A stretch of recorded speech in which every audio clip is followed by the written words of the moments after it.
నమస్తే VTV political channel కు స్వాగతం. ఆంధ్రప్రదేశ్ డిప్యూటీ సీఎం పవన్ కళ్యాణ్ ను US counsellor general Laura Williams మర్యాదపూర్వకంగా కలిశారు. డిప్యూటీ సీఎం క్యాంప్ కార్యాలయానికి తన బృందంతో కలిసి మంగళవారం విచ్చేశారు. వారికి డిప్యూటీ సీఎం ఘన స్వాగతం పలికారు. అనంతరం తన కార్యాలయం పరిసరాలను వారికి చూపించారు. ఈ సందర్భంగా డిప్యూటీ సీఎం పవన్ కళ్యాణ్ వారిని సత్కరించి కొండపల్లి బొమ్మలతో పాటు ఇతర కానుకలను అందజేశారు. అనంతరం వారితో సమావేశమయ్యారు. క్యాంప్ కార్యాలయంలో జరిగిన సమావేశంలో వివిధ అంశాలపై చర్చించారు. ఆంధ్రప్రదేశ్లో పెట్టుబడులకు, అభివృద్ధి ప్రాజెక్టులకు గల అవకాశాలు, రాష్ట్రంలో ప్రభుత్వ పాలన, అలాగే పెట్టుబడుల ప్రోత్సాహం వంటి అంశాలు చర్చకు వచ్చాయి. ఉన్నత విద్య కోసం అమెరికా వెళ్లే వారికి తగిన సహకారం, మార్గనిర్దేశం అందించాలని డిప్యూటీ సీఎం అమెరికన్ కౌన్సిలర్ ను అధికారులను కోరారు. ఈ సమావేశంలో యుఎస్ ఎంబసీకి చెందిన తదితరులు పాల్గొన్నారు.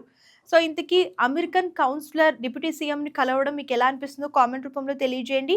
ఇలాంటి లేటెస్ట్ న్యూస్ కోసం మన ఛానల్ సబ్స్క్రైబ్ చేయడం మర్చిపోకండి.